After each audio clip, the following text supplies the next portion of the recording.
Entonces, en el día de hoy vamos a ver la media geométrica. ¿Qué es lo que debemos saber de la media geométrica? ¿A qué tipo de información se debe aplicar? ¿Sí? Entonces, veamos en la siguiente presentación de PowerPoint qué nos recomienda cuando la debemos utilizar.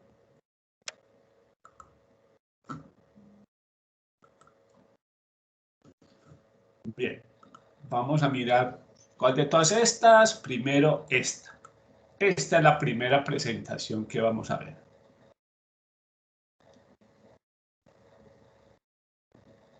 Espero pues que estén viendo la presentación de PowerPoint. Voy desde el principio.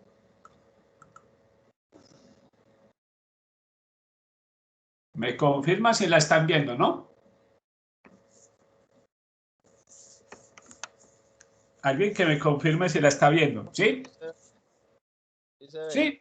Sí, sí, profe. Vamos a ver entonces la media geométrica.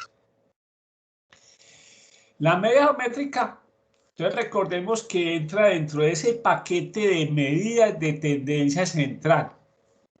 O sea, la media geométrica es compañera de la media aritmética, de la mediana, la moda, y mencionamos inclusive que existe otra media que es la armónica, que no la vamos a ver, simplemente la mencionamos. Existe la media armónica. El que quiera pues conocer la media armónica ya sabe, existe. Como siempre, es una medida que nos sirve para resumir información. Pero, ¿qué tipo de variable? Ojo, variables que presentan cambios en progresión geométrica y no en progresión aritmética. ¿Qué tipo de variables tienen progresión geométrica? Las tasas de aumento de ventas, las tasas de aumento de accidentes, cualquier tasa de aumento ya se maneja de forma progresión geométrica. No tienen que ser también tasas de aumento, pueden ser también tasas de disminución, pues porque es que a veces la gente cree que aumento es solamente positivo, no, también pueden ser tasas de disminución. Tasas de inflación. Cuando uno le dicen que un producto o un país sufre una inflación del 10% y al otro año tiene otra inflación del 15%, realmente no, ahí no se debe sumar, ¿sí? Se debe utilizar. Cuando se suma, estamos trabajando como si fuera una media aritmética, ¿sí? Eso no se debe sumar. Vamos a ver entonces cómo se van a manejar un ejemplo. Vamos a ver el primer ejemplo de tasas de inflación. Las tasas de interés compuesto también se manejan en progresión geométrica. Entonces, en resumen, si tenemos un problema donde queremos promediar tasas de aumento, queremos promediar tasas de inflación, queremos promediar tasas de interés compuestos, lo ideal es utilizar la media geométrica, no la media aritmética. Cuando estamos hablando de este tipo de variables y queremos promediar, vuelvo y repito, lo ideal es trabajar la media geométrica. Bien, en el último año también hemos vivido que no solamente son las tasas de inflación, las tasas de aumento, las tasas de interés, sino la tasa de propagación de una enfermedad. Y lo hemos vivido en este último año con los casos de coronavirus. Los casos de coronavirus aumentan en progresión geométrica, ¿sí? Hoy tenemos 4 casos. Como pasó, mire, pues hace un año teníamos unos poquitos casos en Colombia. Y hoy estamos hablando de que ya tenemos más de 2.200.000 casos de coronavirus acumulados. Eso no creció en progresión aritmética. No creció en progresión aritmética, creció en progresión geométrica. Entonces, en el último año, los casos de contagio de coronavirus es un ejemplo de una variable cuyos contagios aumentan en progresión geométrica. Por eso veremos la aplicación de la media geométrica para medir su tasa de aumento. Más adelante vamos a ver ejemplos de tasas de aumento que ha tenido el coronavirus durante los primeros meses. Veamos un ejemplo entonces con las tasas de inflación de un país, ¿sí? Bien, nos dicen que en el primer año la tasa de inflación fue del 15.6%. Nosotros vemos una tasa de inflación del 15.6% en esta época y decimos, uy, ese país está fregado. Sí, realmente, en teoría, estamos manejando unas tasas de inflación muy bajas. Ahorita de pronto les muestro con el salario mínimo también las tasas de inflación como han estado en Colombia. En el segundo año nos dicen que se tuvo una inflación del 18.9%. En el tercero bajó al 8.6%. En el cuarto volvió a subir a un 10.8%. Y en el quinto ya tenemos una inflación del 12%. Estamos hablando de tasas de inflación anual. Y nos preguntan, ¿cuál es la tasa promedio de inflación en esos 5 años? Ya vimos entonces que cuando nos mencionan problemas de tasas de inflación, tasas de aumento, tasas de interés, y queremos encontrar un promedio, utilizamos la media geométrica. Miremos la fórmula de la media geométrica, que la vamos a distinguir con la G y con la raya arriba. En la presentación me queda difícil a veces colocar la raya, ¿sí? Pero imagínense que ahí hay una raya, pues, arriba. Si le ponemos la G, ya sabemos que estamos hablando de la media geométrica. Pero miren la primera diferencia. En la media aritmética se suman las observaciones. En la media geométrica se multiplican todas las observaciones.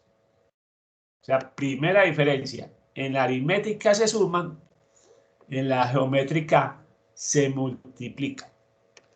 Segunda diferencia. En la aritmética dividíamos sobre el tamaño de la muestra. En la geométrica sacamos la raíz enésima de ese producto. Veamos entonces la aplicación en este problema corto. ¿Qué tenemos que hacer si lo vamos a hacer paso por paso? Pues el primer paso que tenemos que hacer es multiplicar todas las observaciones. Entonces ahí multiplicamos 15.6 18 por 18.9 por 8.6 por 10.8 por 12 y nos da 328.616. Ahí me falta colocar el punto, hay que aclarar, acá es un punto.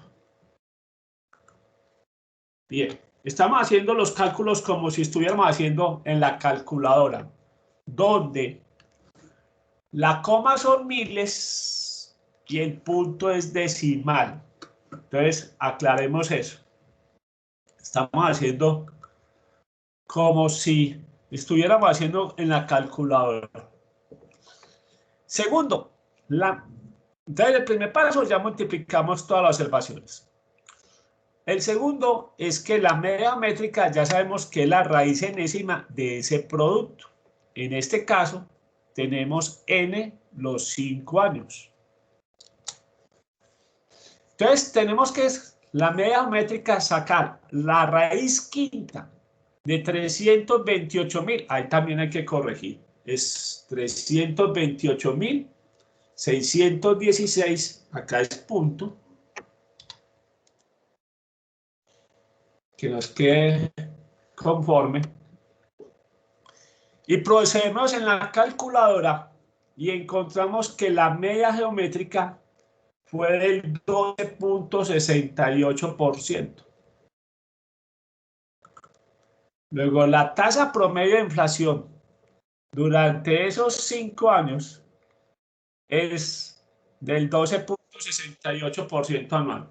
Y me sigo aclarando que si estamos haciéndolo desde el punto de vista calculadora, esto sería punto y este sería punto.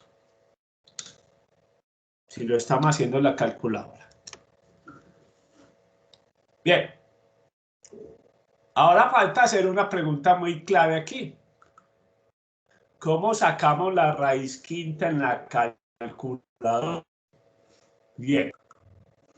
Vamos a salirnos de acá. ¿Y cómo sacamos la raíz quinta? Primero que todo, tengamos claro que manejamos dos tipos de calculadoras. Manejamos normalmente dos tipos de calculadoras que tienen unas teclas diferentes. Digamos esta es, llamemos que es la modelo 1. No sé quiénes de ustedes manejan esta calculadora y esta es la modelo 1. Y vamos a llamar esta y cualquiera de sus hermanas la modelo 2. Muy bien.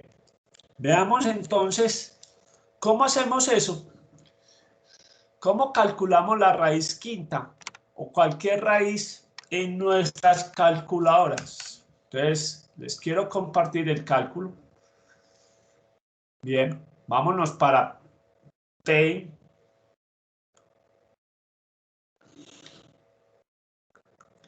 Si a nosotros nos dicen, saque la raíz quinta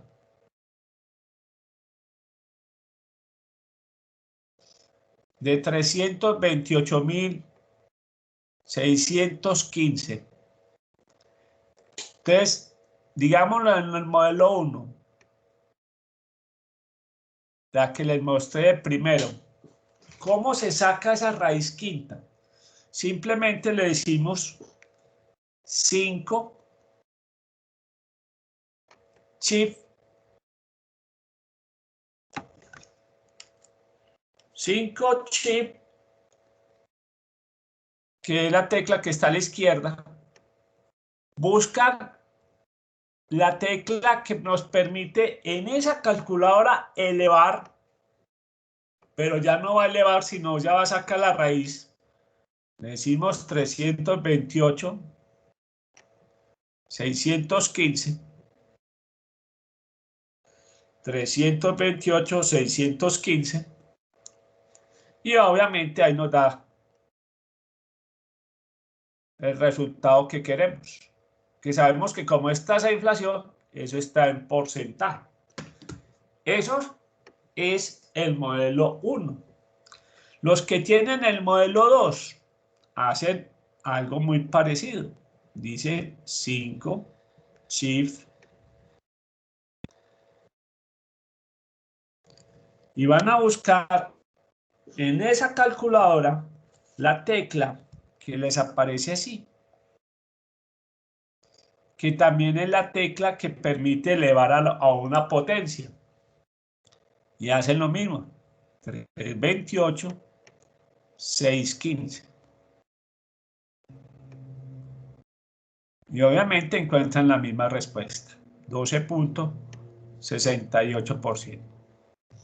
Vuelvo, repito. Los que tienen el modelo 1 utilizan este mecanismo para sacar una raíz. Y los que tienen el modelo 2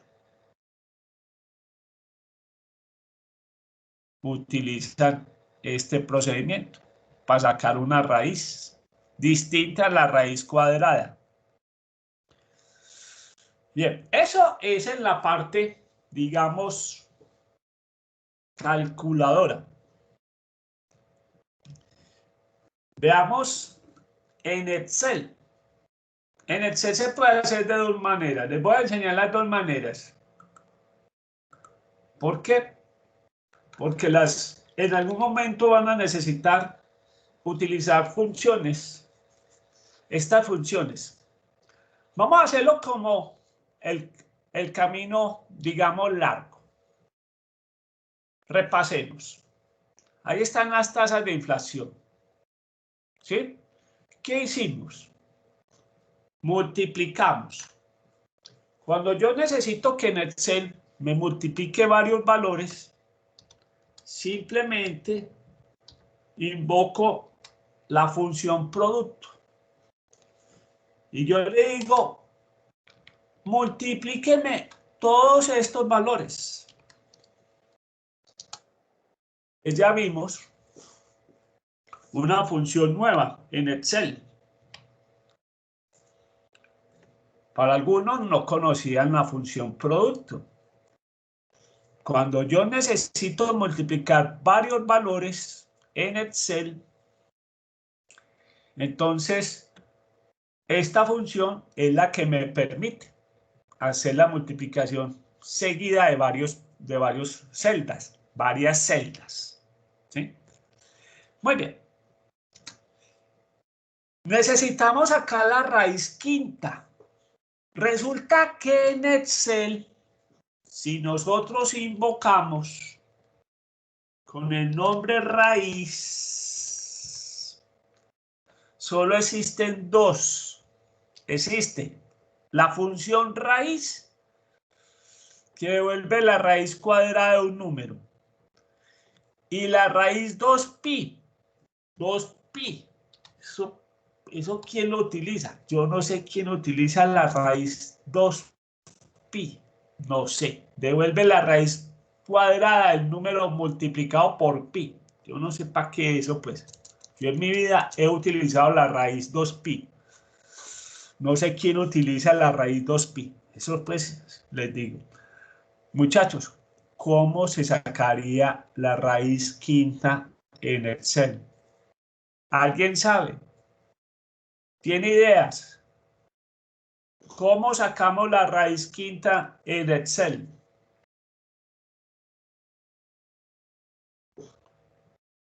Escucho ideas, chicos. ¿Cómo se saca la raíz quinta, la raíz cúbica, la raíz en Excel? ¿Cómo se sacaría? Muy bien, ya les voy a explicar. Una cosa muy importante de matemáticas que nos va a ser importante para el manejo de Excel. Cuando yo quiero sacar la raíz, por decir algo, digamos la raíz cuarta de 1350 en Excel y no existe ninguna función, tenemos que acordarnos, ojo, una cosa importante en las matemáticas, que ¿qué es el radical? El radical es una potencia. Una potencia, ojo, el radical es una potencia de tipo fraccionario. Entonces, ¿cómo puedo expresar 1350 como potencia? De la siguiente manera. 1350. El 1350 está elevado a la ¿qué? Obviamente está elevado tácitamente a la 1. Entonces, esto es 1350 elevado a la 1 dividido por el número del radical, que es 4. O sea que esto es lo que me permite, en un momento dado, sacar la raíz en Excel. O sea que en Excel vamos a utilizar una función que se llama potencia, donde al 1350 lo tengo que elevar, en este caso, a la 1 sobre 4.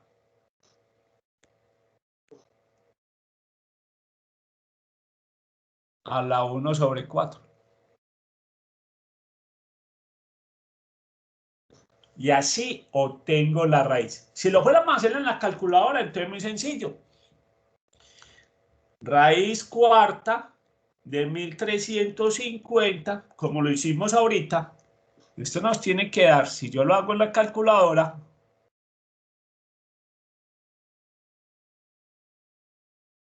me tiene que dar 6.06. 15. Ahora hagámoslo en Excel. Vamos a sacar entonces 1350. Le vamos a sacar la raíz cuarta.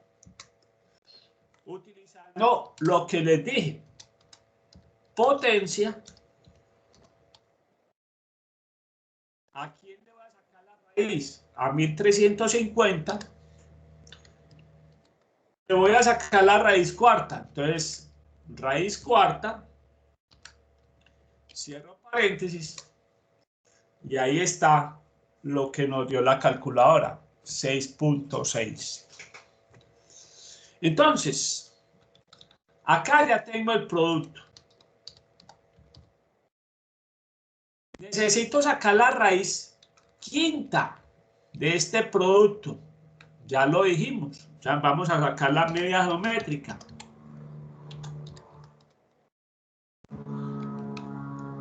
La media geométrica, entonces, a punta de potencia le tenemos que decir a este número le vamos a sacar la raíz quinta, o sea, un quinto. Tenemos una media geométrica del 12.68% anual, que fue lo que en la presentación está. Entonces vuelvo, repito.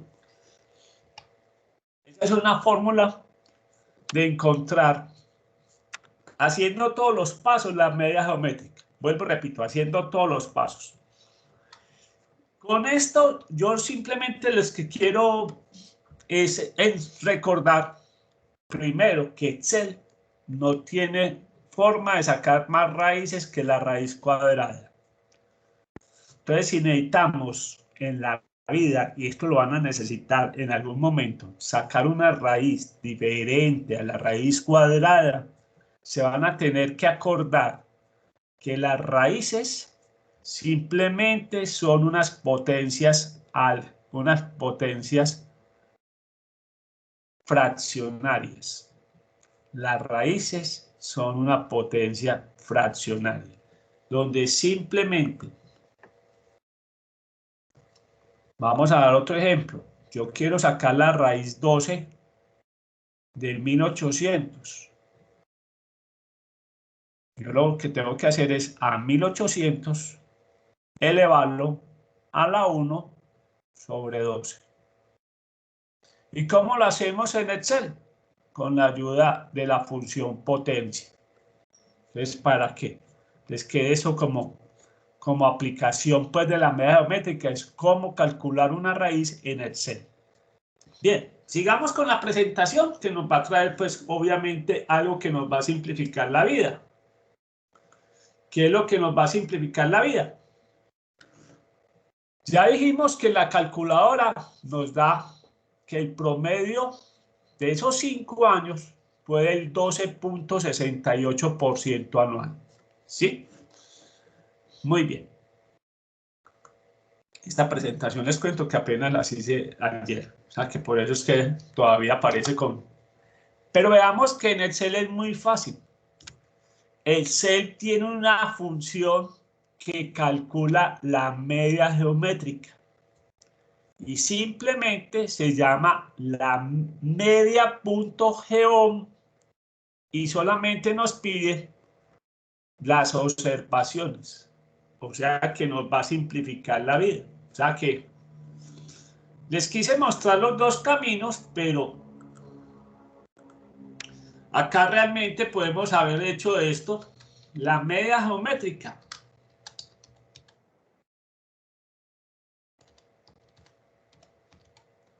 Uy, ¿qué es esto? La media geométrica. Simplemente, como nos dice ahí, le decimos la media punto geom, señalamos las observaciones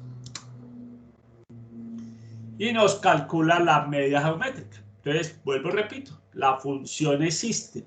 Excel tiene la forma de calcular la media geométrica de varios datos. Ojo, de varios datos. Después vamos a ver qué pasa cuando la media geométrica viene con datos agrupados. Ahí sí no lo tiene Excel. Excel tiene la forma de calcular la media geométrica, pero cuando tenemos una lista de datos. Y esa es la función. Se llama media.geom, no más. Sigamos que la media geométrica tiene unas ventajas y tiene unas, digamos, unas desventajas complicadas. ¿Sí? Veamos, pues, sigamos con la presentación. ¿Qué ventajas tiene la media geométrica? Que trabaja con todos los datos. Primera, es una media igual que la media aritmética, trabaja con todos los datos. No es como la mediana o la moda que simplemente trabaja con algunos datos. Es un valor único. No es como la moda que pueden existir varias modas. También. Segundo, que es menos sensibles a valores extremos que la media aritmética. Recordemos que la media aritmética sí está afectada por valores extremos. Esta por lo menos no se ve tan afectada como con los valores extremos. Veamos las desventajas. Una, si un valor es igual a 0, la media geométrica se anula, nos da 0.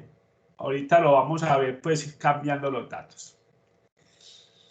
Y segundo, solo es válida para valores positivos. Con un valor negativo, su resultado es indeterminado para la función de Excel.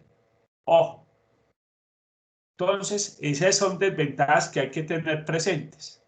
Ningún valor puede tomar valor 0, porque se anula. Automáticamente la media geométrica da 0. Y cuando hay presencia de un número negativo, da sus resultados indeterminados para la función de Excel. Vamos a mirarlo en Excel. ¿Qué pasa si yo le cambio automáticamente un valor de estos a 0? Inclusive en Excel no le calcula como si fuéramos a hacerlo manualmente. No les calcula como si fuera manualmente 0. En el celo le aparece,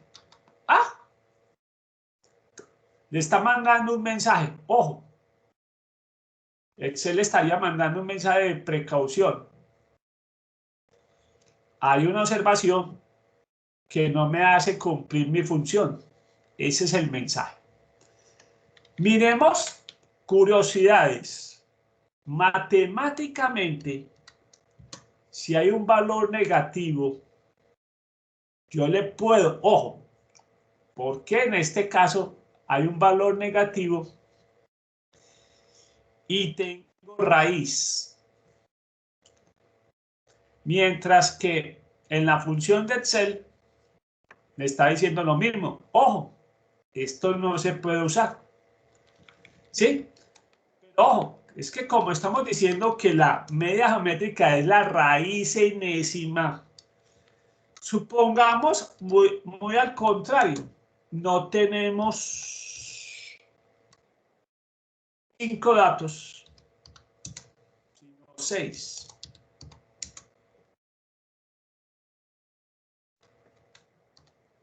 Perdón, 6. Acá tenemos 6 datos. Vamos a hacer lo mismo. Vamos a calcular el producto.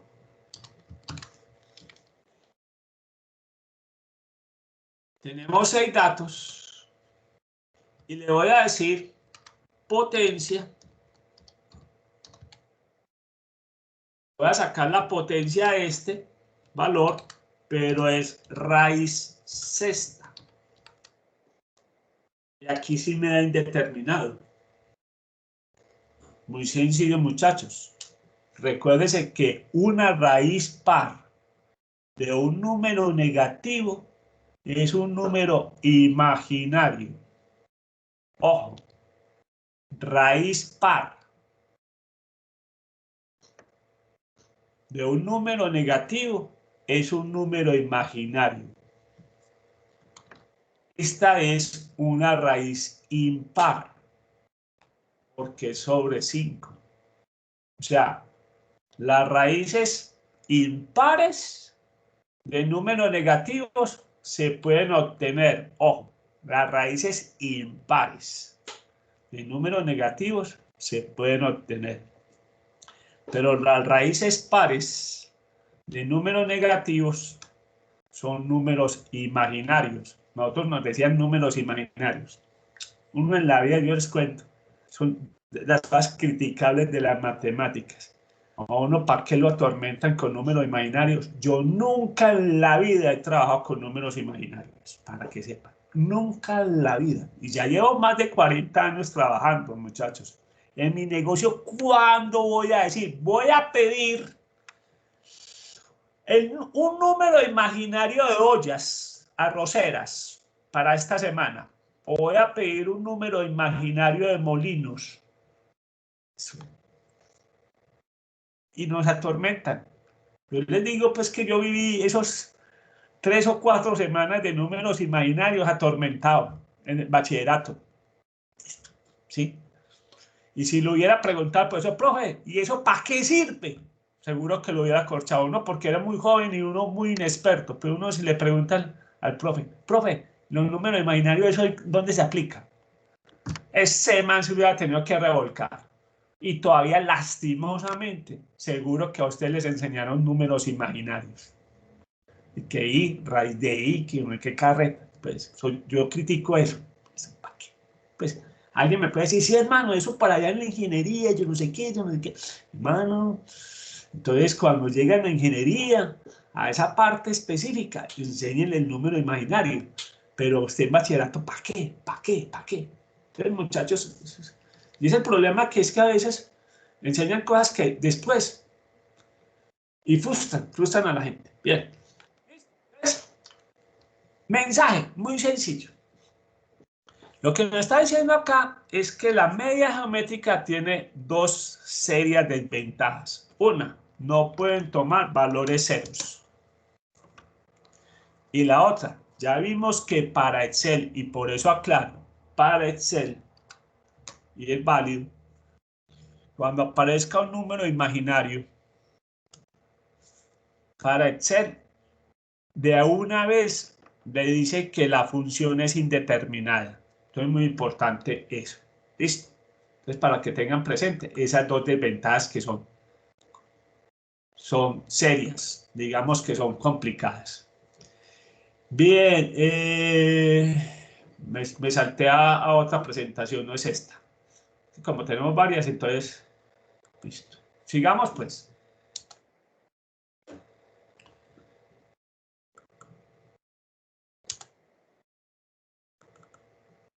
Ah, bien, ya se acabó la presentación. Entonces, esto está válido pues. Entonces, en resumen, ¿qué hemos visto hasta el momento de la medida geométrica? Importante. Hemos visto que para ciertas variables que crecen en progresión geométrica, como las tasas de aumento, las tasas de inflación, las tasas de interés compuesto y la tasa de contagios en este caso, cuando queremos promediar algo, no es lo adecuado la media aritmética, sino la media geométrica. Que la media geométrica nos dice la fórmula para una lista de datos, que en vez de sumar, multiplicamos. Y que en vez de dividir por n, se saca la raíz enésima. ¿Qué más hemos visto? Hemos visto cómo se calcula. Hemos visto cómo se calcula de forma manual con la calculadora. Hemos visto cómo se calcula con la ayuda de Excel y terminamos diciendo las ventajas es que considera todos los datos, que es menos sensible a valores extremos, y la desventaja es que si un valor es igual a 0, la media geométrica se anula, debería dar 0. En Excel la función da indeterminado. Y la segunda es que solo es válido para valores positivos. Con un valor negativo, su resultado es indeterminado para la función de Excel.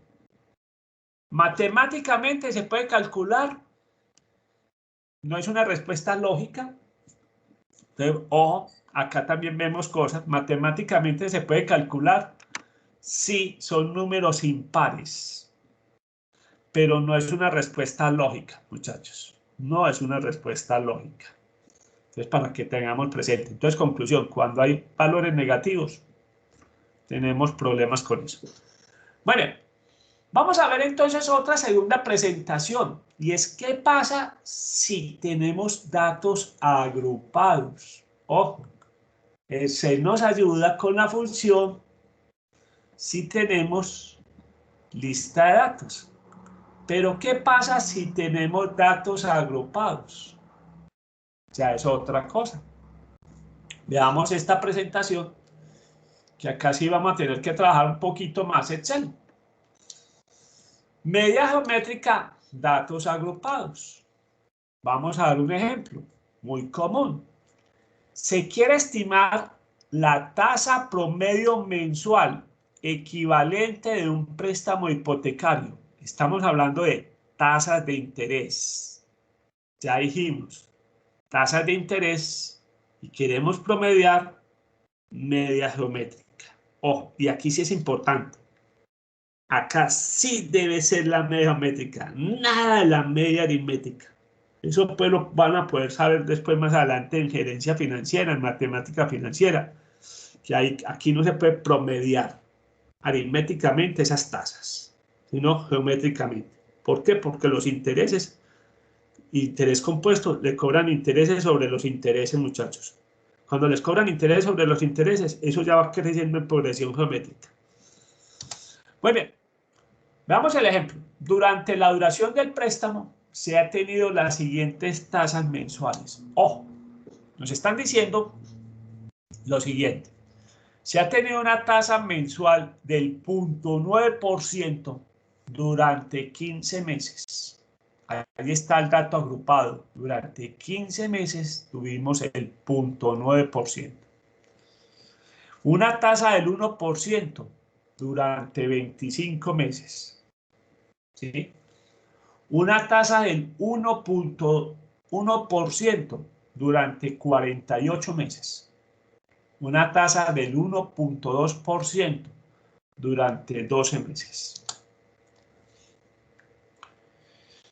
Nos dicen, le hubiera convenido pactar una tasa fija del 1.1% durante todo el préstamo.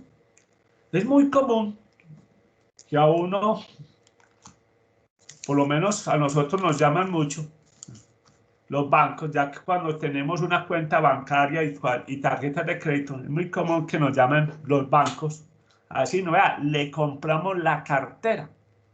Lo que usted debe, se la compramos, es decir, se la pagamos al banco que usted se la debe y le vamos a cobrar tanto interés, ¿sí? Entonces la pregunta es, en este caso, a esta persona le hubiera convenido que en vez de tener tasas variables de préstamo, tener una tasa fija del 1.1. Vamos a ver la solución a este problema. Procedimiento para hallar esta media geométrica. Primer paso, debemos elevar cada observación X u Y, ojo, cada observación X u Y por su frecuencia absoluta.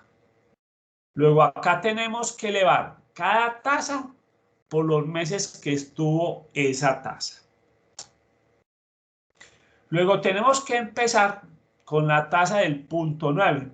La tenemos que elevar a la 15. Y ese resultado matemáticamente nos da, este está en el computador, 2059. Este sí está desarrollado en el computador. O sea que la coma sí es decimal. La tasa del 1% a la 25 da 1. La tasa del 1.1 a la 48 nos da 97,0172, siendo esa coma decimal en este caso. La tasa del 1,2 a la 12 nos da 8.9161. Entonces tenemos que elevar cada valor por su frecuencia absoluta. Eso fue lo que hicimos. Cogimos cada observación y la elevamos por su frecuencia absoluta. En este caso, cada tasa elevado a los meses. Después de que elevamos las tasas, chicos, tenemos que multiplicar esos 4 resultados hallados. ¿A que multiplicamos 20.59 por 1 por 97.0172 por 8.9162, y esa multiplicación nos da 178.0990. Bien, este préstamo ha estado por N 100 meses. Por lo tanto, la media geométrica la obtenemos al sacar la raíz 100 del producto encontrado. Entonces, básicamente la fórmula que vamos a trabajar para datos agrupados es la siguiente. Se la voy a compartir acá en Paint. Aclaremos que la media geométrica que vimos al principio era para una lista de datos. Lista de datos.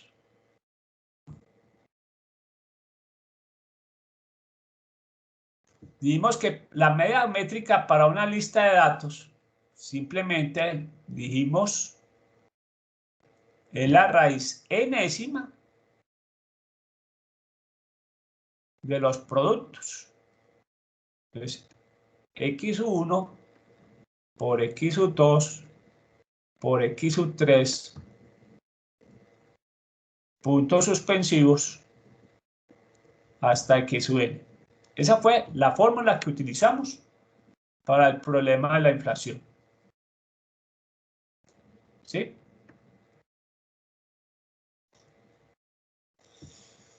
Pero este problema de las tasas de intereses, tenemos la media geométrica para datos agrupados.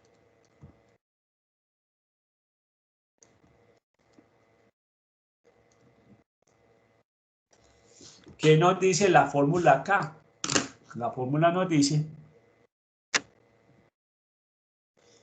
la media geométrica es la raíz enésima de x1 elevado a la frecuencia 1 por x2 elevado a su frecuencia absoluta por x3 elevado a la frecuencia 3 hasta x(k) elevado a la frecuencia k, donde aclaremos que n es la suma de la frecuencia 1 más la frecuencia 2 más la frecuencia hasta k. En nuestro ejemplo, ¿quién es x1? La tasa de interés.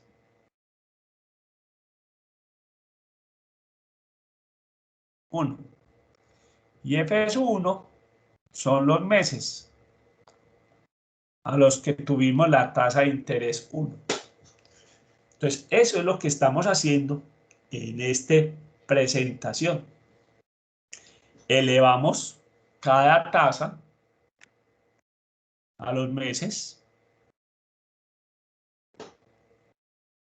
Hicimos la multiplicación y vamos a determinar la raíz 100, en este caso, de ese número que nos dio la multiplicación.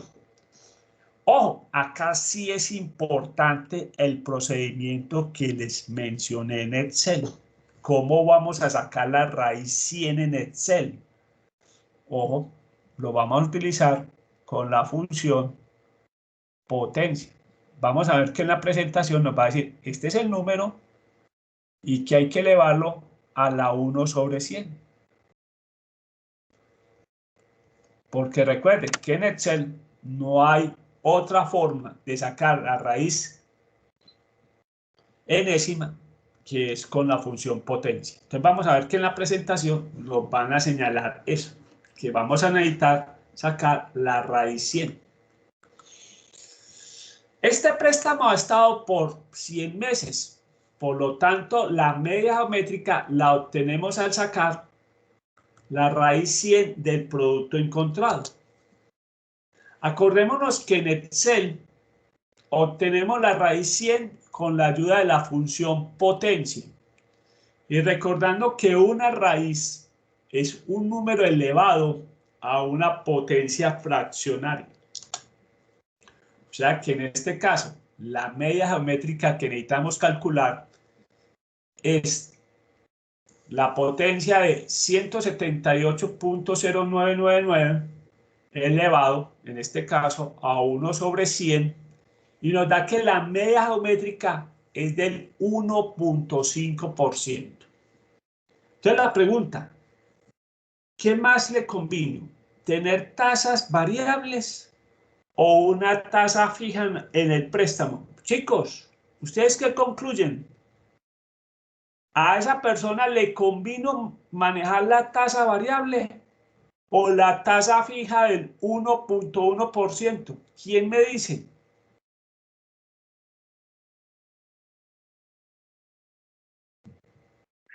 Profe, no era mejor la variable. Claro, a menor tasa que usted tiene que pagar un préstamo le conviene más. Obviamente, en este caso, la tasa promedio mensual equivalente que ha tenido este préstamo durante los 100. Bien, digamos que el 1.05 ha sido la tasa promedio mensual equivalente que ha tenido este préstamo durante los 100 meses. La conclusión entonces es, con esa tasa promedio de 1.5, hemos encontrado que no le hubiera convenido pactar una tasa fija del 1.1% durante todo el préstamo. A veces ustedes cuando van a hacer un préstamo hipotecario les van a dar esas opciones. ¿Ustedes quieren manejar una tasa fija o quieren manejar una tasa que va a depender de la inflación? Ojo, va a depender de la inflación.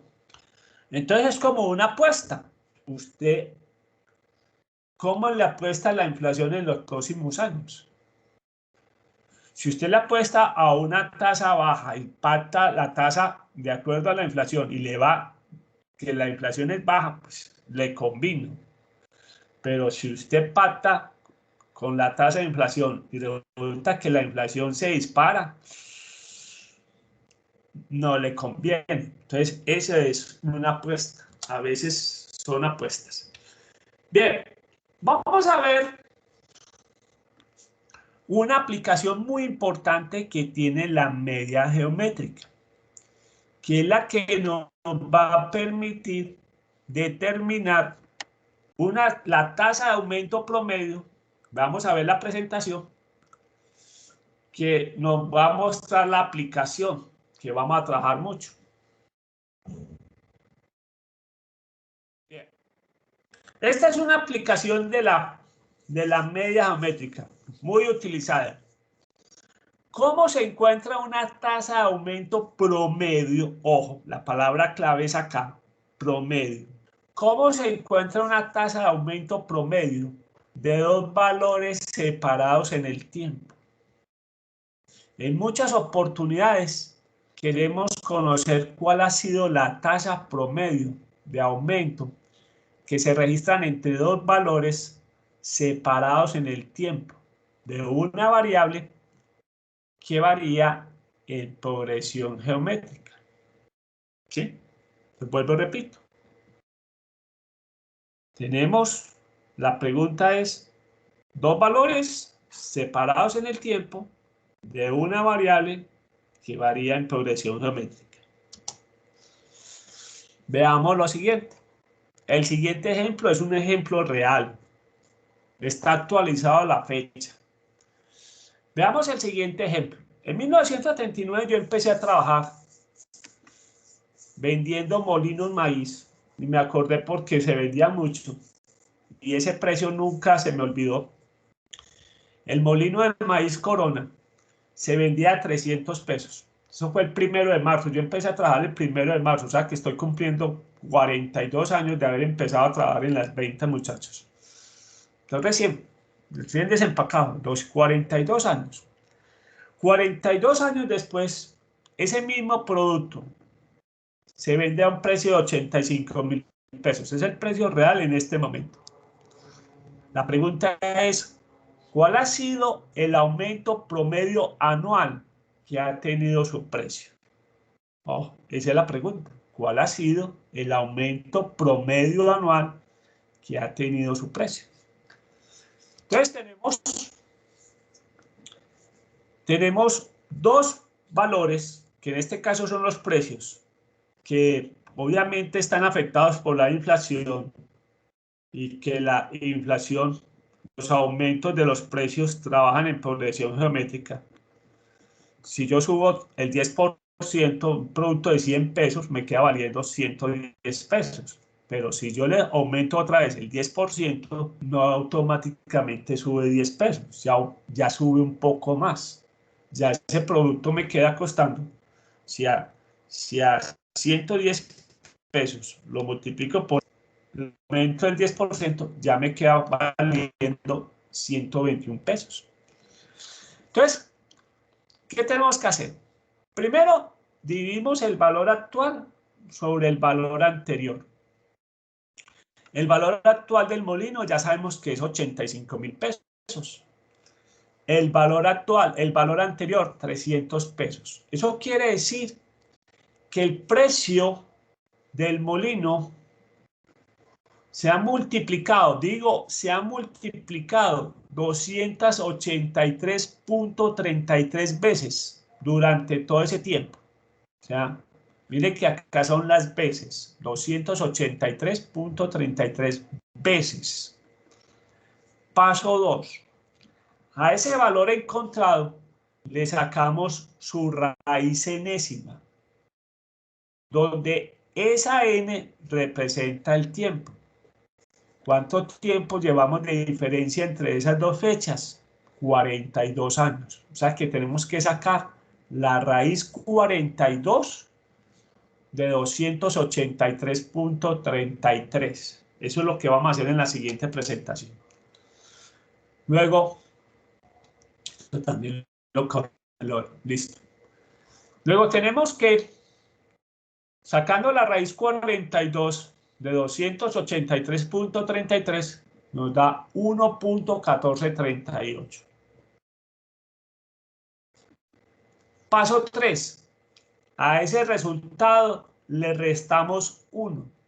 Entonces tenemos que es 1.1438 menos 1 nos da 0.1438. Paso 3. Le restamos 1. Y paso 4.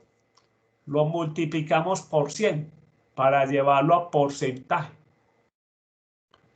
Luego en este caso, al multiplicar 0.1438 por 100 nos da 14.38%. Entonces, ¿qué podemos decir? Que durante esos 42 años, el aumento promedio anual que ha tenido el precio del molino es del 14.38% anual. Oh, muchachos, estamos hablando de inflaciones. En este momento, la inflación, en teoría, del año pasado fue como el 2%. O sea que cuando uno habla de un 14.38%, está hablando de una inflación muy alta. Y esa es la tasa de aumento promedio. Ahorita les muestro cómo cambiaba la tasa de inflación.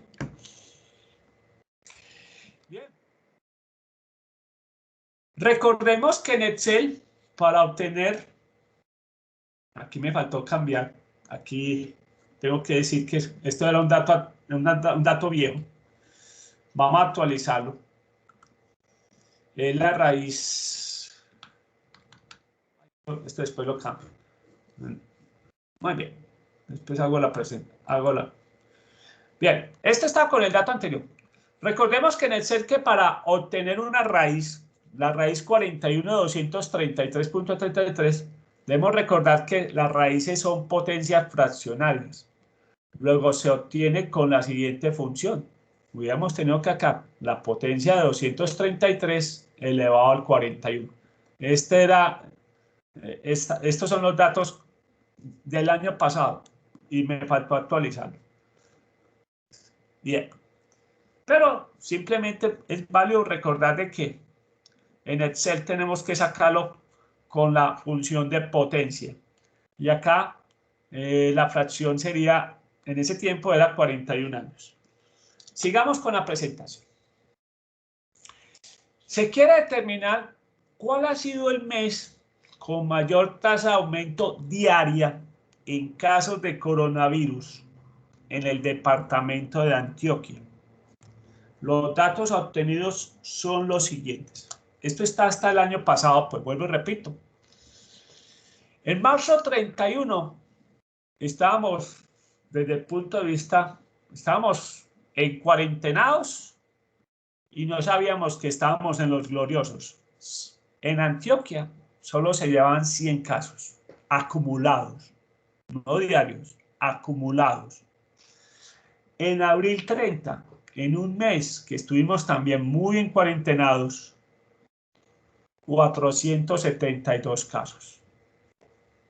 En mayo 31, 1.103 casos. Imagínense, hasta mayo 31 llevamos lo que normalmente hasta hace poquito era un día. Junio 30, 4.442 casos.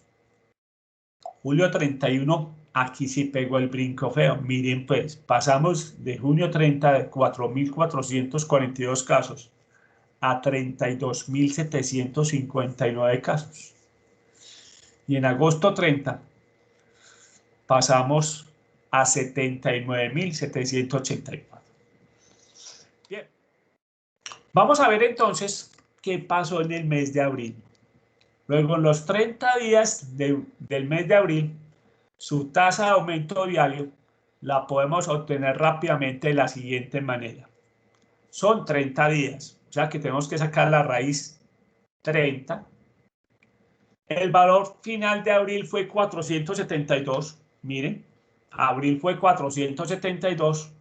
El dato anterior, el de marzo, fue 100. Entonces, por eso es que en la presentación dividimos 472 dividido 100. Al sacar la raíz, le restamos 1 y a eso lo multiplicamos por 100.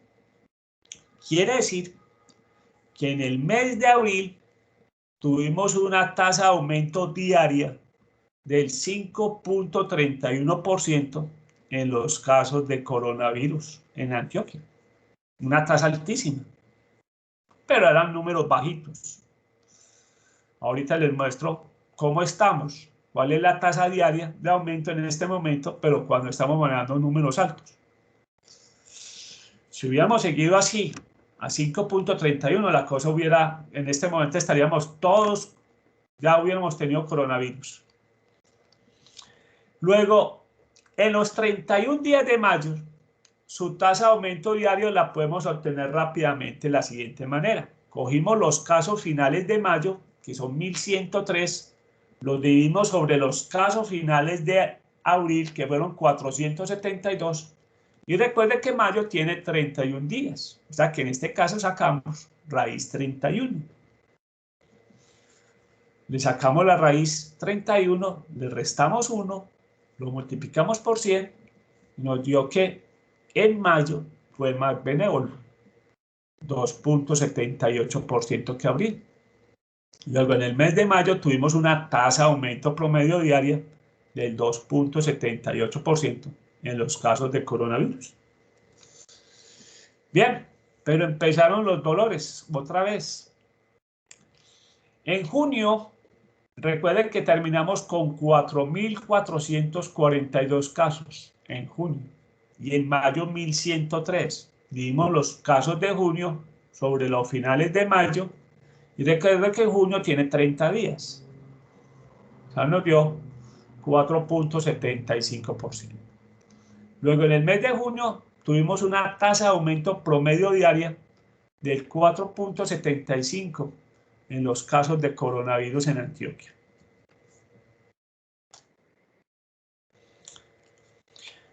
Ahora veamos julio. En los 31 días de julio, la cosa sí se agravó. Terminamos con 32.759, cuando en junio eran 4.442. Haciendo cálculos, estamos viendo que en julio, que son 31 días, tuvimos una tasa de aumento promedio del 6.6% en los casos de coronavirus en Antioquia. Y terminamos en agosto, donde se terminó con 79.784 casos, después de que veníamos de 32.000. Pero estos son estaba el corte del 30 de agosto. Claro, aquí en la presentación era al 30 de agosto. Claro. Durante esos 30 días tuvimos una tasa del 3.01% en los casos de coronavirus. En resumen, miren qué le pasó realmente a Antioquia. En abril tuvimos 5.31% de tasa de aumento promedio diario. Estábamos apenas conociendo la enfermedad, no sabíamos de pronto, si vuelvo repito, metimos mucho las patas de puro desconocimiento. Nos pusimos también a inventar cosas que ya están comprobadas que no servían, como que el tapete. Eso fue un negocio, pues. El que hizo el negocio, el que vendió los tapetes hizo el negocio del año pasado. Y eso, realmente, eso no se va a contagiar uno por los pies. ¿Sí? Estábamos aprendiendo. Yo le decía ayer al hermano mío, si hubiera sido que en marzo nos hubieran dicho, póngase el tapabocas. Es que en marzo nadie tenía la cultura del tapabocas. Si en este momento hay gente que sale sin tapabocas, como estamos, ¿usted se imagina si el presidente, el gobernador y el alcalde hubieran dicho, es obligatorio el tapabocas al principio? La gente no se las creía. No, si no se las creen ahora, algunos, imagínense comenzando eso. Si hubiéramos empezado con esa medida que es la efectiva, que es use el tapabocas, de pronto la situación hubiera sido completamente distinta. De pronto no hubiéramos tenido que quedarnos en cuarentenados. Si hubiéramos guardado esa disciplina, vuelvo y repito, la disciplina de use tapabocas, mantenga la distancia y lávese las manos. Eso es lo básico. Use tapabocas, mantenga la distancia y lávese las manos. No hubiéramos tenido estos casos. Bien, ahí vemos que mayo fue el mes, digamos que entre los primeros meses el más leve, 2.78, el de mejor comportamiento, digamos. Junio, 4.75. Llegamos a julio a 6.66. Esa sí fue la debacle. Julio fue el detonante, si se puede decir, de la situación que hemos vivido. Y agosto fue el 3.01.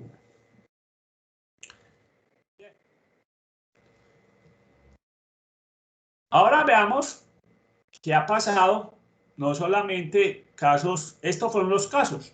Se quiere determinar cuál ha sido la tasa de aumento diaria de los casos activos de coronavirus de Colombia en los últimos 15 días. Esto es una presentación vieja. Los datos obtenidos son los siguientes.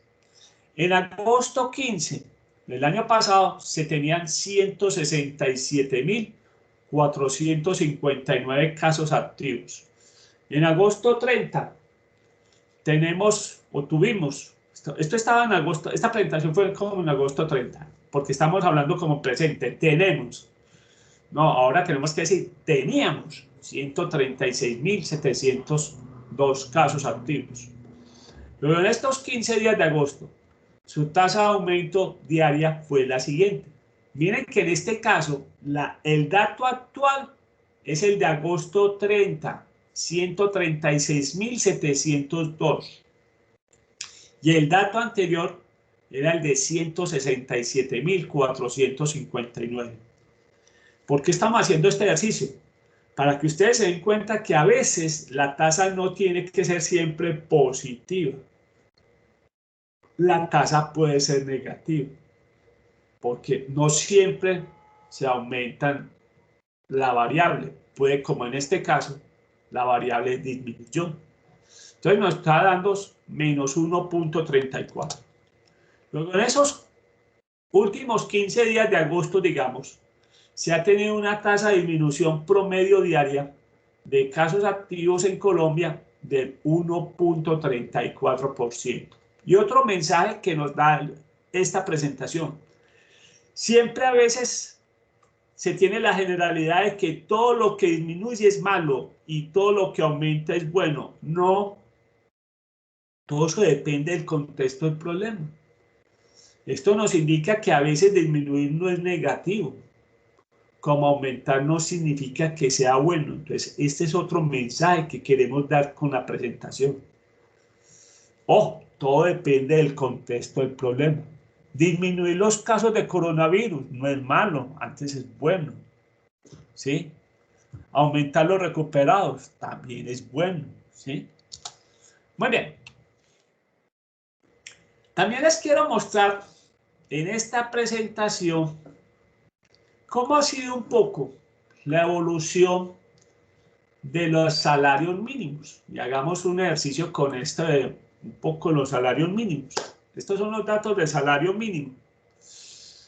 Sorpréndase, en 1985 el salario mínimo mensual fue de 13.558 pesos. El costo de la vida y los salarios trabajan en progresión geométrica. Eso vio un incremento nominal del 20%. Y miren el dato que me interesa, que vean cómo era la inflación en esos tiempos,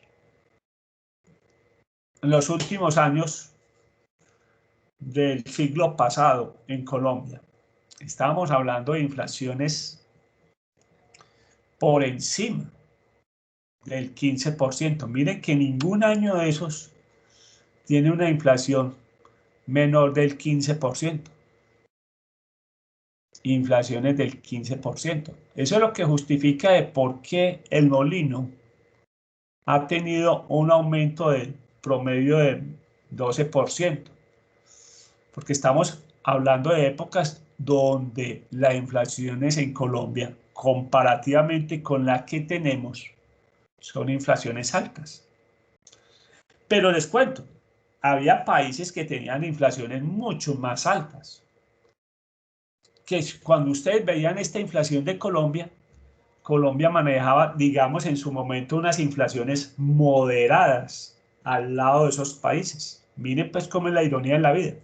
Nosotros no nos sentíamos viviendo en un país de una alta inflación. Pero si uno lo mira ahora, uno dice, ¿cómo? Inflaciones del 28%. ¿Sí? Bien, muchachos, eso también, ojo, ¿qué pasó en esa época? La famosa época del UPAC. Como las tasas de interés estaban amarradas a la inflación, chicos, estábamos hablando de tasas de interés superiores a estos valores. Entonces la gente le subía mucho la cuota anual de sus deudas hipotecarias. Y hubo gente que no entendió cómo funciona el UPAC y perdió la casa. Hubo gente que se dejó, muchachos, ustedes van y compran un apartamento, les van a decir, no, usted empieza con en ese tiempo le decían a uno muy sencillo, usted empieza con una cuota mensual de 100.000 pesos Claro, el vendedor sabía que usted pagaba muy fácil los 100.000 pesos, pero el vendedor nunca le decía, vea, el próximo año, esa cuota, con la inflación, usted la tiene que subir. Imagínese una inflación del 28%, usted la tiene que subir a más de 130.000 pesos para que los intereses no se lo vayan comiendo. ¿Qué hacía la gente? Pasaba de 100.000 a pagar cuotas de 110.000 pesos. ¿Qué le pasaba? Que esta cuota no cumplía con la cuota real. Entonces, los intereses se le estaban subiendo. Entonces, en esa época, son casos de esos que dice la gente que ustedes de pronto han escuchado, hombre, es que yo empecé con una deuda de 5 millones de pesos. ¿Y cómo es que yo he pagado? Y resulta que ahora debo 20 millones de pesos. Sí, señor. Resulta que usted la cuota que pagaba no cumplía ni siquiera, no cubría ni siquiera los intereses. Se estaba pagando menos que los intereses. Entonces, a usted fuera la deuda, se le estaban aumentando intereses que no estaba cubriendo. Y claro, a este ritmo, muchachos, de inflaciones, con unas tasas de intereses mucho más altas, ¿sí? Se los comió, perdió la casa. Y eso fue la crisis que tuvimos por acá en el gobierno de Pastrana, donde hubo muchos bancos que desaparecieron. Entonces, antes del 2000 existían bancos como Gran Ahorrar, desaparecido. El Banco Central Hipotecario, desaparecido. Bancos que tenían carteras muy altas en préstamos hipotecarios que la gente no los podía pagar y se volvieron deudas ya y que no le podían cancelar, y esos bancos hubo que rescatarlos, hubo que rescatar bancos. ¿Y qué se inventaron? Para que sepan un poquitico de historia, el famoso 2 por mil. Eso empezó con el 2 por mil. Iba a ser un impuesto temporal para salvar a los bancos. Ojo, muchachos, a los ricos los salvan. ¿Quiénes son los dueños de los bancos? Los ricos. Las leyes se crean para salvar a los ricos. Salvaron a los bancos. Y salvaron a los bancos. Pero el impuesto temporal del 2 por mil, que después lo subieron al 4 por mil, se volvió ya un impuesto eterno. Se volvió un impuesto eterno. Eso iba a ser temporal.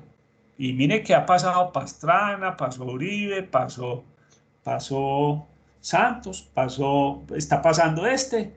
Y vamos a ver, ¿será que el próximo quita el 4 por mil? Y los bancos se salvaron. Y los bancos todavía dan utilidades grandes. Y ese es uno de los escándalos de este país. Los bancos se salvaron, dan grandes utilidades, pero no han devuelto, digamos, la deuda moral que tienen con el país. Muy bien, pero miren, pues muy sencillo. Ese salario de 13.000, si a mí me dicen cuánto ha sido, y vamos a hacer ese ejemplo, cuánto ha sido la tasa de aumento que ha tenido el salario mínimo,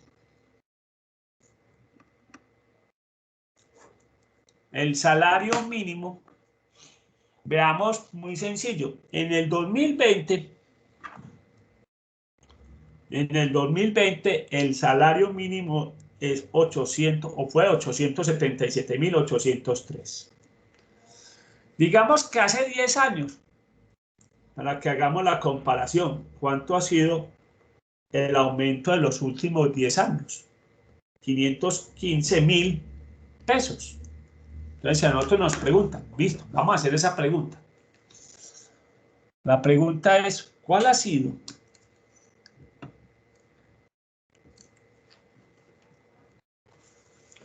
¿Cuál ha sido? Ha sido el aumento, el porcentaje de aumento promedio en los últimos 10 años del salario mínimo.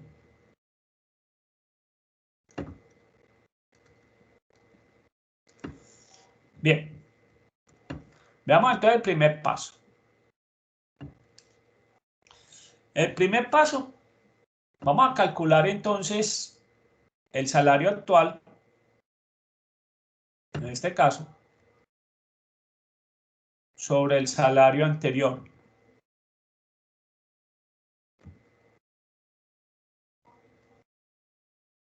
Entonces, en este caso, estamos hablando el salario actual, o sea, 2020, 877.803 pesos. Mire que estamos hablando ya de inflaciones muy bajas. Bien, y el salario anterior, vimos que era 515. 515.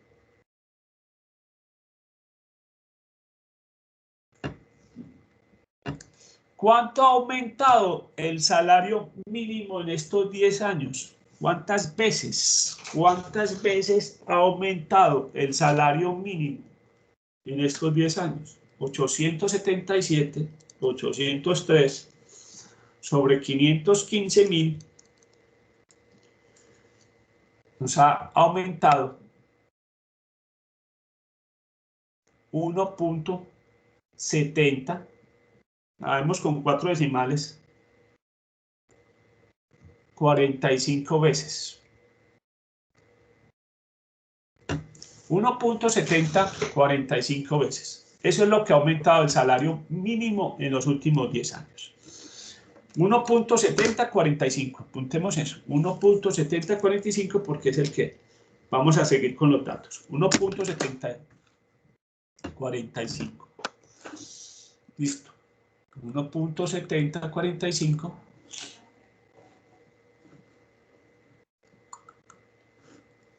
Sigamos con la información acá. Segundo paso.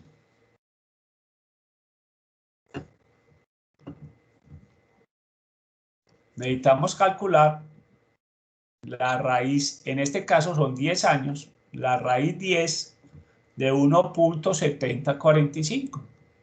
Chicos, practiquen pues. Saquen la calculadora y saquen la raíz décima de 1.7045.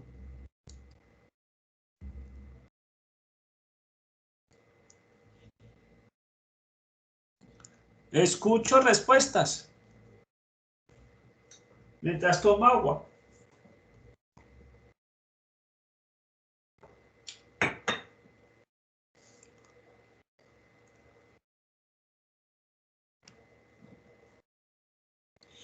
Bien, ¿a quién le dio ya?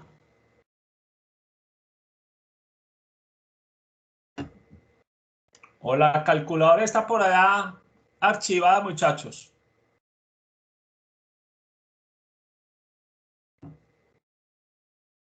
Bien, entonces, a ver que todavía está guardada la calculadora. Eso nos da 1.0548.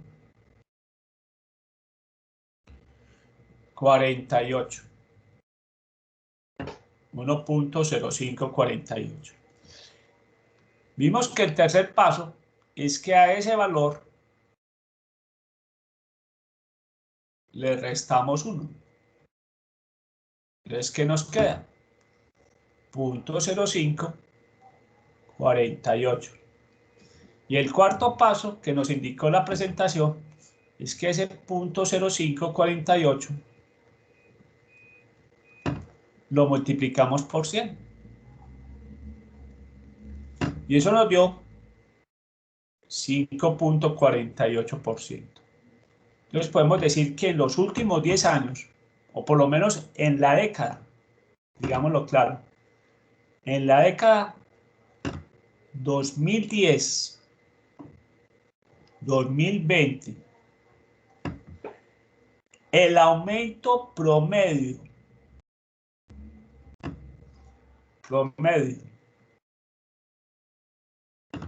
que ha tenido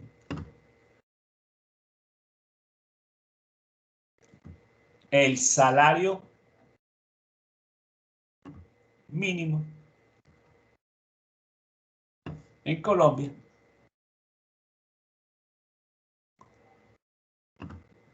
ha sido del 5.48% anual. Bien, veamos otro ejercicio con esos mismos datos.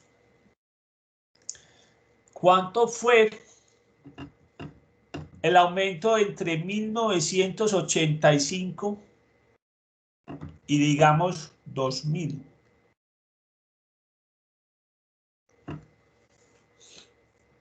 ¿Cuántos años estamos hablando acá? 15 años. ¿Cuál fue el salario del año 2000? 260. Entonces tengamos eso presente. 260. 100 pesos. ¿Cuál fue el salario del 1985? 13.558. ¿Cuántas veces se multiplicó el salario mínimo en ese tiempo? 260 sobre 100 sobre 13.558 nos está diciendo que en ese transcurso de tiempo fueron 19.18. Trabajamos con 2 decimales, con 4 decimales, veces. 19.1842 veces.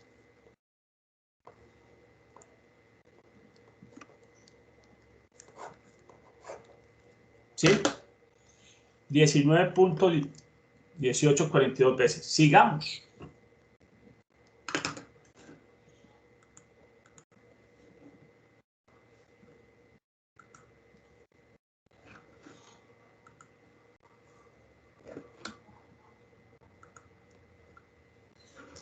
Entonces, recuerden que estamos hablando de 15 años.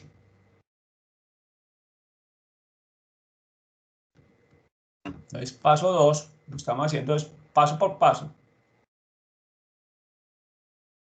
15. Vamos a sacar la raíz 15 de 19.1842. Vamos a sacar la raíz 15. Raíz 15 de ese número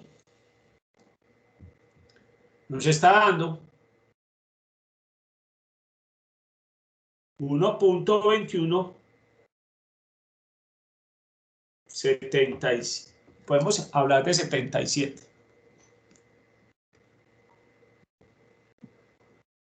Redondeándolo a 4 decimales. 1.2177. Volvimos a decir, a ese 1.2177 le restamos 1 y nos da 0.2177. Dijimos que el cuarto paso era multiplicar ese 21.77 por 100, nos da 21.77% anual. Entonces resulta que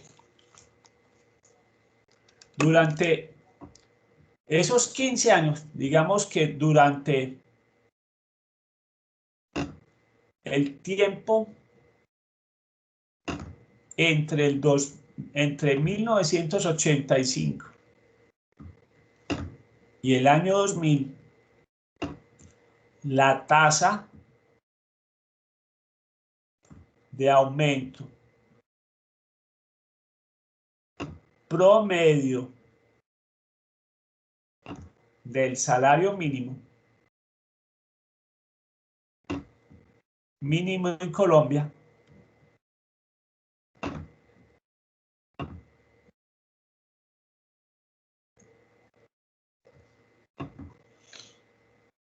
fue del 21.77% anual. Muy bien. En resumen, ¿qué fórmula estamos calculando para digamos, la fórmula que estamos calculando para la tasa de aumento promedio? Y pongo la raya para que sepamos que es promedio. Simplemente, en resumen, estamos calculando la siguiente fórmula. Acá es la raíz n, donde n es tiempo.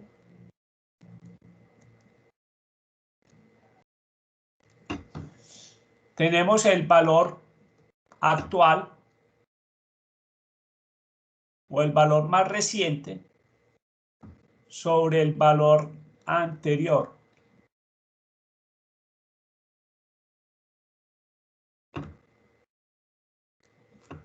Después de que sacamos la raíz de ese cociente,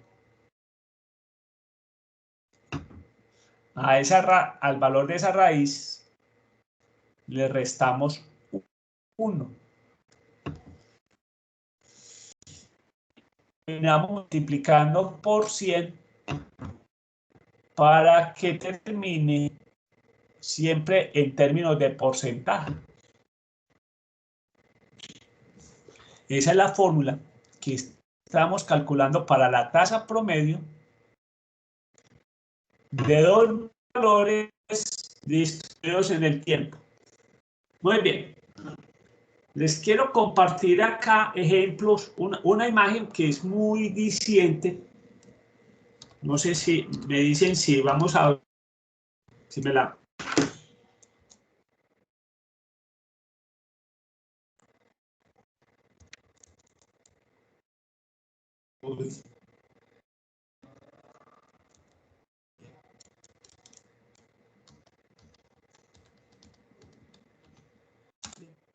Esta que la... No, me dicen si ya les digo cuándo la...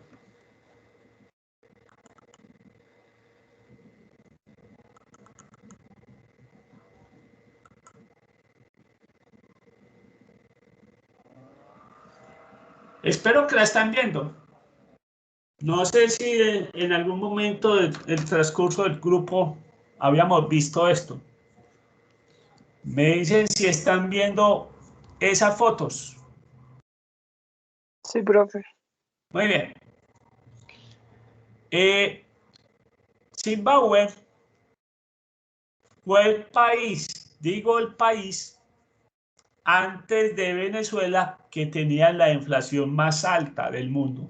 En este momento Zimbabue es el segundo país. Claro que la inflación de Zimbabue ya es decente. Decente versus lo que vivió. Lo vivió en esta manera. Billetes como este. Un billete de 100 trillones de dólares zimbabuenses. Ojo, en algunas partes del mundo, ejemplo, en Estados Unidos, 1 billón de dólares no es 1 millón de millones como nosotros lo hacemos acá. Ojo, tengamos presente esa referencia. En Colombia, 1 billón de pesos es 1 millón de millones. En otras partes, cuando le dicen que es un billonario, es porque tiene 1.000 millones de dólares. En Zimbabue era lo mismo. ¿Sí? Se hablaba de que un billonario era que tuviera 1.000 millones de dólares zimbabuenses. Y un trillonario sería, en ese caso, 1.000.000 de millones de dólares zimbabuenses. Eso es lo que pasa. Este país tuvo unas inflaciones muy altas que llevó a que tenían que generar billetes de estos. Hablar billetes de 100 trillones de dólares zimbabuenses. Y se veían imágenes como esta, donde alguien para ir a comprar algo tenía que sacar la carreta y cargar puros billetes, ¿sí? Y miren que la imagen se repite. Este niño cargando billetes. Este señor cargando billetes. Imaginen la profesión de contador allá. Les cuento pues que la profesión de contador es una cosa complicada, ¿sí?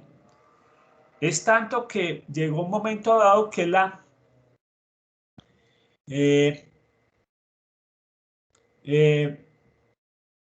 que este billete desapareció, para que sepan. Ya lo que he sabido es que en Zimbabue está pasando lo mismo que en Venezuela en la frontera. Solo se transan en euros o en dólares, en monedas fuertes. Bien, lastimosamente otro país se está apuntando al asunto. Aquí está el dato. Entonces les quiero compartir este. Solamente Venezuela y Zimbabue tienen mayor inflación que Argentina. Que Argentina es el tercer país con mayor inflación del mundo. Les quiero destacar esta parte.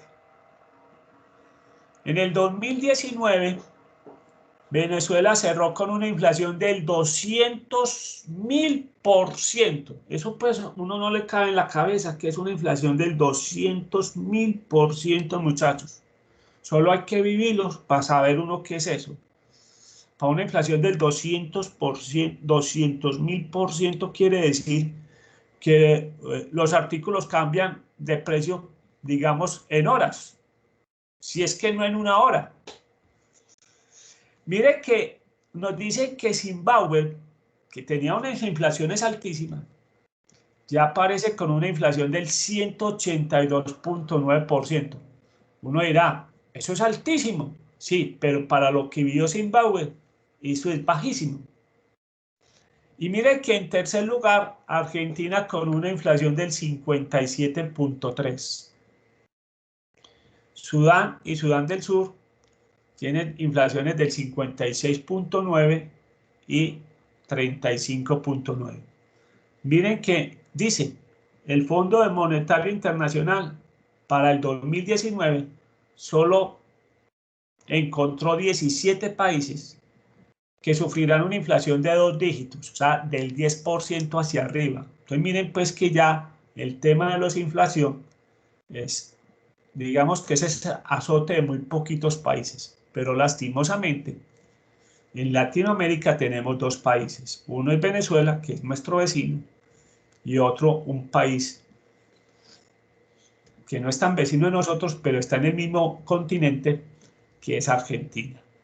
Obviamente, eso es una situación económica difícil, la que están viviendo esos dos países en Latinoamérica. Muy bien. Con esto entonces hemos terminado el capítulo. Con este tema de la media geométrica hemos terminado el capítulo y vamos a terminar la grabación.